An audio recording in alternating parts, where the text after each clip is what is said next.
Hi there, Saba, and I am Michael, the founder, owner, and the materials writer for all of your lessons at the 7-step system to pass the TOEFL IBT. And you just completed 2 different independent speaking practice tests. So let's take a look at what you did. So in this case, you did independent speaking number 48 and number 59.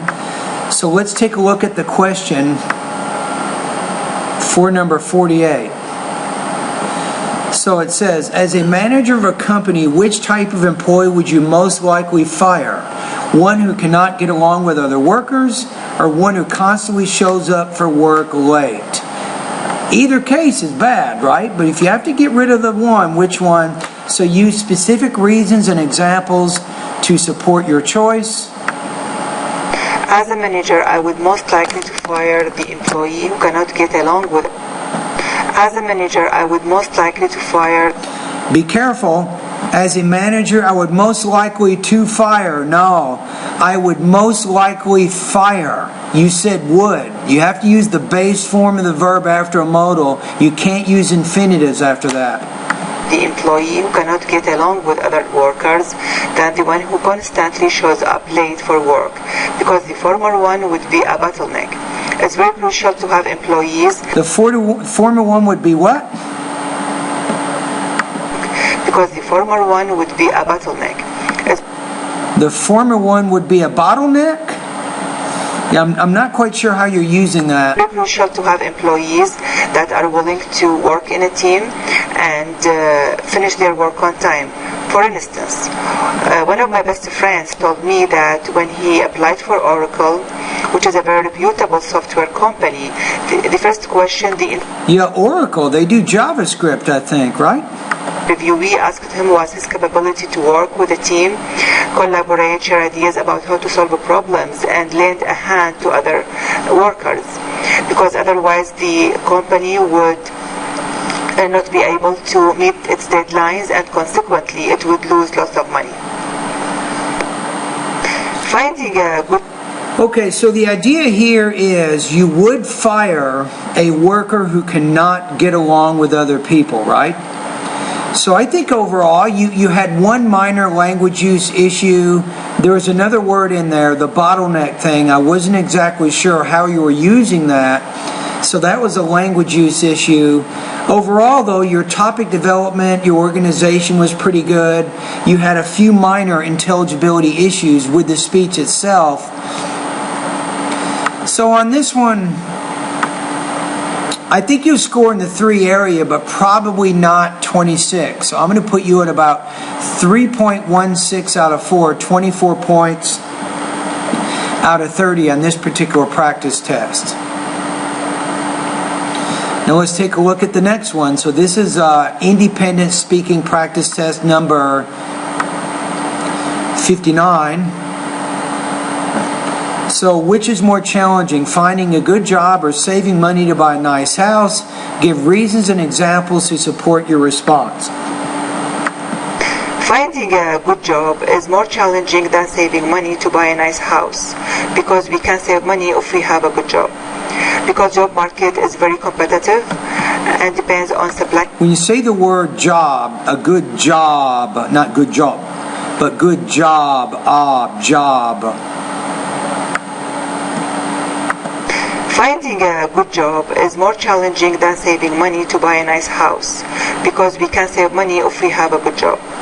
Because job market is very competitive and depends on supply and demand, landing a good job becomes more difficult, especially in today's economic climate in which...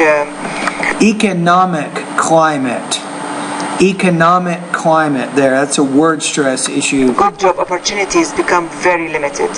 It's much easier to find part-time jobs with low salaries. You want to say part-time jobs than to find high-end jobs with high salaries, according to many reports.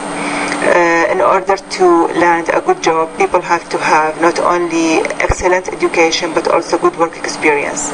For example, there are so many graduate students who cannot find a job even though... So the actual organization of this thing is... Finding a good job is more challenging than saving money to buy a nice house, because we can save money if we have a good job. Because job market is very competitive and depends on supply and demand.